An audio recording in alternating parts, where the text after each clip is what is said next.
사무엘상 3장 1절부터 9절입니다. 우리 3장 1절부터 9절 다 같이 한번 합독하겠습니다. 시작. 아이 사무엘이 엘리 앞에서 여호와를 섬길 때에는 여호와의 말씀이 희귀하여 이상이 흔히 보이지 않았더라. 엘리의 눈이 점점 어두워 가서 잘 보지 못하는 그때에 그가 자기 처소에 누웠고 하나님의 등불은 아직 꺼지지 아니하였으며 사무엘은 하나님의 궤에 있는 여호와의 전 안에 누웠더니 여호와께서 사무엘을 부르시는지라 그가 대답하되 내가 여기 있나이다 하고 엘리에게로 달려가서 이르되 나를 부르셨기로 내가 여기 있나이다 하니 그가 이르되 나는 부르지 아니하였으니 다시 누우라 하는지라.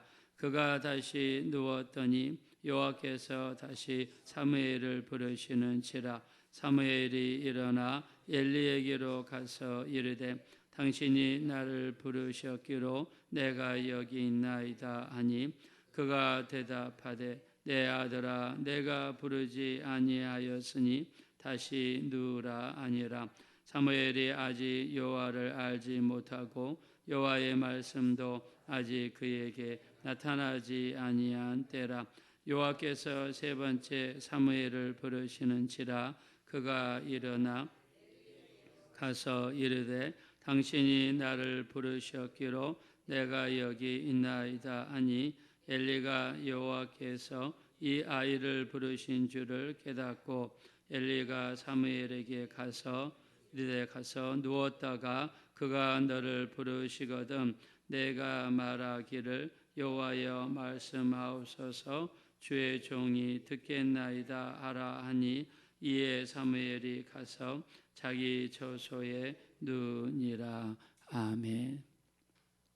계속해서 우리 사무엘상을 이어가겠습니다. 오늘은 사무엘상 3장입니다. 자, 사무엘서는 원래는 한 권이었습니다. 근데 너무나 길었기 때문에 편의상 우리의 이해를 돕기 위해서 사건을 중심으로 사무엘상과 하로 나눠지게 됩니다. 자, 사무엘 시대는요, 계속해서 사사시대의 연장이라고 볼 수 있습니다. 하나님께서 사무엘 선지자를 세우시고 사무엘 선지자를 통해 사울을 첫째 왕으로 임명할 때까지 사사시대가 진행됩니다. 자, 사사시대는 굉장히 어두운 시대이었죠. 자, 그래서 성경에서 어떻게 표현했냐면, 자, 1절 말씀 보겠습니다. 시작. 아이 사무엘이 엘리 앞에서 여호와를 섬길 때에는 여호와의 말씀이 희귀하여 이상이 흔히 보이지 않았더라. 아멘. 자, 이때 당시에는 말씀이 희귀하다. 무슨 말입니까? 하나님의 말씀이 이스라엘 백성들에게 선포되지 않았답니다. 말씀을 주신 적도 없고 또 하나님이 보여주시는 이상, 환상 이런 것들이 많이 있지 않았더라. 자, 왜 그랬을까요? 이때 당시에는 사사시대죠. 사사시대는 어떤 삶입니까? 사사시대를 하나로 딱 정의하자면 사사기 21장 26절입니다. 사람들이 각각 자기 소견대로 행하였더라. 자, 사람들이 자기 소견대로 행하였어요. 자, 우리 예수 믿는 사람들은 우리 뜻대로 살면 되나요? 아니죠. 우리는 하나님의 뜻대로 살아가는 사람들입니다. 예수님을 보십시오. 겟세마네 동산에서 기도하실 때 어떻게 기도하십니까? 이 잔이 내게서 지나가기를 원합니다. 그러나 내 원대로 하지 마옵시고 아버지의 원대로 되기를 원하나이다. 자, 예수님이 우리에게 보여주신 모습은 십자가를 지시는 것까지 아버지의 뜻대로 되기를 원한다는 거예요. 그러나 주님의 뜻은 무엇입니까? 이 잔이 내게서 지나가기를 원합니다. 할 수 있으면 이 잔을 피하고 싶습니다. 십자가에서 죽는 것을 피하고 싶습니다. 자, 육체를 입고 계셨던 예수님의 고뇌죠. 육체를 입고 계셨기 때문에 우리처럼 똑같이 고통도 받으시고 마음의 범민도 있으시고 똑같이 우리와 시험을 받으셨어요. 자, 여기에서 나오는 우리 주님의 기도가 잔이 지나가기를 원합니다. 자, 그러나 주님은 항상 내 뜻대로 하지 마시고 아버지의 뜻대로 되기를 원하나이다. 자, 근데 이때 사사시대 사람들은 자기 소견대로 행했대요. 자기 뜻대로 행했대요. 자기가 옳다는 대로 행했다는 것입니다. 자, 자기 소견대로 행했던 첫 번째 이유가 무엇입니까? 그들에게는 말씀이 없었습니다. 하나님께서 그들에게 이렇게 하라, 저렇게 하라 이런 말씀이 없었어요. 자, 그렇다면 이때 당시에 모세오경이 있지 않습니까? 창세기, 출애굽기, 레위기, 민수기, 신명기 이런 성경책이 있지 않습니까? 라고 이야기하는데 실제로 모세오경이 오늘날과 같은 모습으로 정리가 된 것은 사무엘 이후의 시대에 정리된 것으로 알려져 있습니다. 저도 말씀을 준비하면서 찾아봤습니다. 그랬더니 모세오경이 본격적으로 정리가 된 것이 사무엘 이후의 시대로 이렇게 나오더라고요. 자, 그러면 기록된 말씀도 지금 손에 없고 하나님께서 선지자를 통해서 말씀을 주셔야 되는데 그 말씀도 없었어요. 왜요? 이런 하나님의 말씀이 없으니까 그냥 자기 뜻대로 사는 거예요. 그리고 기도라도 있어야 되는데 기도도 없었습니다. 자, 삼손이 사사기에 차지하는 분량이 굉장히 많다고 그랬죠. 삼손도 하나님의 큰 능력으로 쓰임 받은 사사였습니다. 근데 삼손도 이렇게 쓰임 받았는데 삼손이 기도하는 장면이 딱 두 군데 나옵니다. 1000명을 나귀 턱뼈로 죽이면서 목이 말라서 나에게 물 좀 주십시오. 그게 기도고요. 죽기 전에 마지막으로 드린 기도입니다. 나머지는 삼손이 기도하는 모습을 찾아볼 수가 없었어요. 자, 우리가 여기서 영적인 무서움을 발견하죠. 우리에게 말씀이 없고 기도가 없으면 우리 삶이 얼마나 영적으로 건조하고 메마를 수 있는가를 보여주는 거죠. 자, 우리가 다 같이 교회를 다니고 있어요. 주일이면 시간을 구별해서 하나님 앞에 가서 예배를 드리고 찬양을 하고 합니다. 자, 근데 우리 주중의 삶 속에서 하나님의 말씀에 대한 묵상이 없고 하나님과 깊은 영적인 교제가 없다면 우리 신앙생활도 똑같은 길을 걸어가는 겁니다. 뭐 사사시대까지 갈 필요가 없어요. 지금 당장에 우리 삶 속에서 여러분 말씀이 없고 기도가 없다면 우리 신앙생활도 똑같이 건조하고 간조한 땅을 지나갈 수밖에 없습니다. 하나님께서 이스라엘 백성들에게 아침마다 뭘 내려주셨습니까? 만나를 내려주셨어요.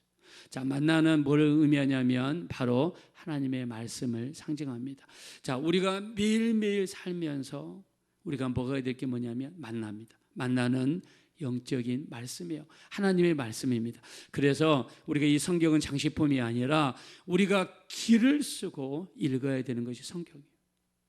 여러분, 영적인 것은요, 노력해야 이루어집니다. 그냥 가만히 있으면 성경이 읽어지고 가만히 있으면 기도가 되지 않습니다. 이 육체는 편한 걸 좋아하죠. 더 자기 원하고 더 먹기 원하고 더 쉬기 원하고 더 좋은 거 보기 원하고 더 누리는 거 원하고 더 안락한 거를 끊임없이 원하는 게 육체예요. 그래서 그냥 놔두면 육체는 그 방향으로 가는 겁니다. 영적인 것을 점점 멀어지는 거예요. 우리가 곡식은요, 가을에 풍성한 수확을 이루기 위해서 어떻게 해야 됩니까? 여름에 비가 오는 때는 물을 대줘야 되고 잡초가 나면 잡초를 제거해 줘야 되고 새가 오면 새가 먹지 못하도록 몰아내줘야 풍성한 수확을 얻을 수 있습니다. 영적인 것도 마찬가지입니다. 우리가 끊임없이 노력하고 기도하려고 그러고 말씀 보려고 그런 가운데에서 하나님의 은혜가 풍성해지는 것이지 그냥 누워있으면 감이 떨어지는 것처럼 이렇게 이루어지지 않습니다. 데살로니가전서 5장 18절입니다. 항상 기뻐하라, 쉬지 말고 기도하라, 범사에 감사하라. 이는 그리스도 예수 안에서 너희를 향하신 하나님의 뜻이라고 그랬습니다. 우리 한번 동의하시면 아멘 하시기 바랍니다. 자, 쉬지 말고 기도하라고 그랬어요. 쉬지 말고 기도하라. 오늘 이 사무엘 선지자도 뭐라고 합니까? 내가 너희를 위하여 기도하기를 쉬는 죄를 범치 않겠다. 기도를 쉬는 것을 사무엘 선지자는요, 죄라고 표현했어요. 그래서 사사시대는 말씀이 없고 기도가 없으니까 하나님의 말씀이 희귀하고 이상이 희귀하고, 자, 이런 시대에 살고 있습니다. 그럼에도 불구하고 하나님께서는 사무엘 가운데 음성으로 임하셨습니다. 자, 그 음성으로 임한 이유를 성경에 표현하고 있습니다. 3절 말씀으로 가겠습니다. 자, 3절 4절 다 같이 읽겠습니다. 시작. 하나님의 등불은 아직 꺼지지 아니하였으며 사무엘은 하나님의 궤에 있는 여호와의 전 안에 누웠더니 여호와께서 사무엘을 부르시는지라 그가 대답하되 내가 여기 있나이다 하고 아멘. 자, 사무엘이 지금 있는 건 하나님의 성전이에요. 하나님의 성전에서는 등불 7 금초대에 불이 켜져 있습니다. 이 7 금초대는 24시간 타올라야 돼요. 그리고 아침에 한번 저녁에 한번 점검을 해줍니다. 그리고 이 불이 꺼져서는 안 됩니다. 바로 그 성전 안에서 사무엘은 기도하고 하나님의 전에서 살았다라고 성경이 표현했어요. 자, 근데 엘리 제사장은 어떻게 했습니까? 2절에 보니까 자기 방에 가서 잠을 잤다는 겁니다. 자, 자기 방에서 잠을 자고 여호와의 전에서 누워 있는 게 무슨 대수냐라고 표현하는데 아닙니다. 사람의 마음가짐을 보여주는 거죠.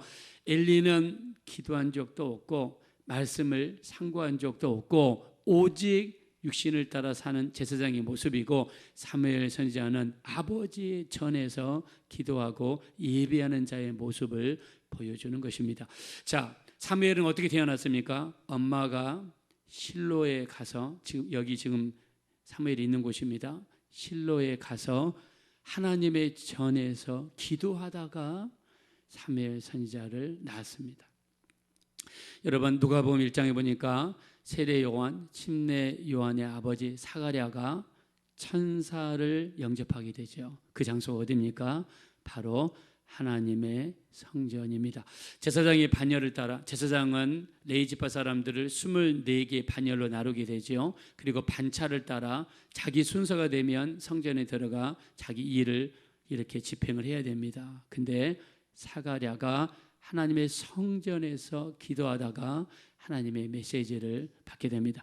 자, 솔로몬 왕도 마찬가지죠. 기브온 산당에 가서 하나님의 성전에 가서 1,000번제를 드리다가 하나님의 음성을 듣게 되었습니다. 자, 이런 의미에서 우리가 시간을 구별하고 잠을 깨우고 하나님 앞에 나와 하나님의 성전에서 기도하는 이 시간은 하나님의 음성을 들을 수 있는 정말 너무나 귀중한 시간이 되는 줄로 믿습니다. 자, 말씀이 귀하고 이상이 희귀한 그때에 사무엘에게 하나님의 음성이 들려온 것은 성전 안에 있었기 때문입니다.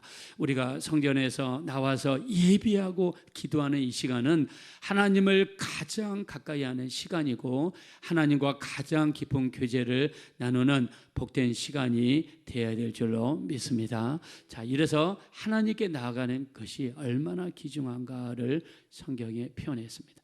자, 근데 하나님께서 사무엘 선지자를 몇 번 부르십니까? 4번 부르십니다. 4번 부르셔서 하나님께서 이 엘리 집안에 있을 재앙을 경고하셨습니다. 자, 어저께 우리가 말씀을 나눴죠. 홈리와 비나하스는 하나님을 알지 못하더라. 그리고 하나님의 제사를 멸시하였더라. 하나님께서 말씀하시죠. 사무엘상 2장 30절에 나를 존중히 여기는 자를 내가 존중히 여기고 나를 멸시하는 자를 내가 경멸하겠다라고 하셨습니다. 자, 하나님께서 홈리와 비나스의 이 행동 그리고 심지어 성전 안에서 봉사하는 여자를 엿보였습니다. 자, 이런 일을 했던 자들이 홈리와 비나스예요. 하나님께서는 엘리 집안에게 경고할 때 누굴 통해서 경고하셨습니까? 바로 어린 사무엘을 통해서 하나님의 말씀을 전달하셨어요. 자, 우리가 성경에 보면 하나님께서는요, 우리가 깨닫지 못할 때 누굴 통해서도 말씀하시죠? 말 못하는 짐승을 통해서도 경고하십니다. 발라암 선지자가 모압 왕 발락의 돈의 제안을 받고 그곳에 가다가 누구의 제지를 받습니까? 바로 천사가 칼을 들고 서 있는 것을 나귀가 보게 되죠. 나귀가 두렵고 무서워서 자꾸 걷기를 빠지게 됩니다. 이때 발람 선지자가 일어나서 바로 나귀를 때리죠. 자, 그때 나귀가 입을 열어서 이 선지자에게 경고하게 됩니다. 자, 이 모습을요 베드로후서 2장 15절과 16절 이렇게 이야기합니다. 이 바른 길을 떠나 미혹되어 이 불의의 삭을 사랑하다가 자기의 불법으로 말미암아 책망을 받되 말 못하는 나귀가 사람의 소리로 이 선지자의 미친 행동을 저지하였느니라. 여러분, 얼마나 하나님의 말귀를 알아듣지 못하면, 말씀을 깨닫지 못하면 이 짐승을 통해서 경고하셨을까요? 정말 부끄러우고 창피한 일이죠. 그럼에도 불구하고 나귀를 통해서라도 경고를 받아 뜻을 돌이킬 수 있다면 이거는 복받은 행동입니다. 내가 지금 가는 길이, 내가 지금 하는 행동이, 내가 지금 하는 신앙생활이 말씀을 통해서 경고를 받는다. 집사님을 통해, 장로님을 통해, 권사님을 통해 내가 경고를 받는다면 그거는 복받은 거예요. 여러분, 복받은 겁니다. 하나님께서는 니느웨 사람들을 바로 멸하실 수도 있어요. 자, 니느웨 사람들을 바로 멸하실 수 있는데 하나님께서는요 이 니느웨 사람들을 바로 요나를 통해서 경고하시죠. 요나를 통해 경고하십니다. 그 경고를 듣고 나서 어떻게 합니까? 니느웨 사람들 회개하고 돌아오는 역사가 일어납니다. 우리가 하나님께서 우리에게 경고하시는 것은 우리가 그 저주를 받고 심판을 받으라는 그런 뜻이 절대로 아닙니다. 듣고 돌이키라는 그런 의미가 강력하게 들어있는 것을 알 수 있습니다. 자, 예수님께서는요 우리에게 지옥에 대해서 말씀했습니다. 우리 마가복음 9장 43절, 45절, 47절을 보니까 내 손이 범죄하거든 잘라버려라. 네 발이 범죄하거든 찍어버려라. 네 눈이 범죄하거든 뽑아버려라 라고 하시면서 너희가 장애인으로 또 이 영생에 들어가는 것이 지옥 꺼지지 않는 불에 들어가는 것보다 낫다고 그랬습니다.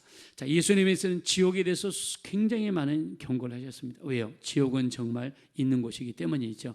자, 그래서 우리가 히브리서 2장 2절 이하에 보니까 천사로 말미암아 하신 말씀이 경고하게 되어 그들의 범죄함과 모든 순종치 아니함이 공정한 보응을 받았거든 우리에게 이같이 큰 구원을 등한히 여기면 우리가 받을 그 보응이 얼마나 크겠느냐. 이 구원은 처음에 주로 말씀하신 바요 들은 자들이 우리에게 확증한 바니 표적과 기사와 능력으로서 자기의 뜻을 따라 성령에 나누신 것으로서 우리에게 확증하셨느니라 라고 말씀했습니다. 자, 천사들을 통해서 하신 말씀도 이렇게 무서운 결과가 나타났는데 예수님을 통해서 우리에게 주신 이 말씀을 등한히 여기면 우리가 그 받을 보응이 얼마나 크겠느냐 말씀했습니다.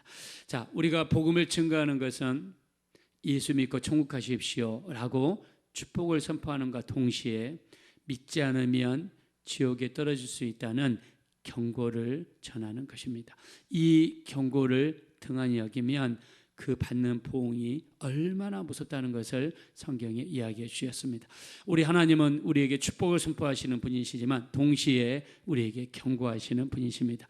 우리가 그 경고를 달게 받고 우리가 가는 그 길을 돌이킨다면 그것은 축복받는 역사가 될 것입니다. 성경에 나타난 수많은 경고들을 가볍게 여기지 마시고 우리 심령 속에 새기셔서 우리 날마다 돌이키시고 주님의 뜻으로 돌아올 수 있는 복된 신앙생활 감당하게 되시기를 예수님의 이름으로 축원합니다. 이 시간 기도하실 때 참으로 하나님께서 엘리 제사장을 사랑하셔서 사무엘 선지자 어린 아이를 통해 경고하셨습니다. 그 경고는 저주를 위한 경고가 아니라 듣고 돌이키라는 하나님의 말씀이었습니다. 우리가 이 마지막 때에 우리 심령 속에 들려온 하나님의 말씀을 마음속으로 온전히 받게 하시고 뜻을 돌이켜서 하나님께로 온전히 돌아올 수 있는 우리가 되게 해달라고 합심으로 간절히 기도하겠습니다. 돌아오시고 아버지 하나님 진심으로 감사합니다. 우리 하나님 고맙습니다. 우리 하나님 감사합니다. 하나님께서는 엘리 제사장의 가정을 사랑하셔서 사무엘 선지자를 통해서 경고의 말씀을 허락하셨습니다. 우리 하나님께서는 우리를 사랑하셔서 우리에게 축복의 말씀도 주시지만 우리에게 경고의 말씀도 주십니다. 경고의 말씀을 주시는 것은 우리가 그 말씀을 듣고 뜻을 돌이키라는 뜻인 줄로 믿습니다. 우리 마지막 때에 참으로 하나님의 말씀을 달게 받게 도와주시고 온전히 받게 도와주시어서 하나님 앞에 온전히 영광 돌려드릴 수 있는 우리 모두가 될 수 있도록 우리 하나님 인도하시고 역사하여 주십시오. 우리가 말씀을 듣고 돌이키게 하시고 말씀을 듣고 깨닫게 도와주시고 말씀을 듣고 온전히 심령이 새기게 도와주셔서 주의 뜻대로 말씀대로 순종할 수 있는 우리 모두가 될 수 있도록 역사하여 주시옵소서.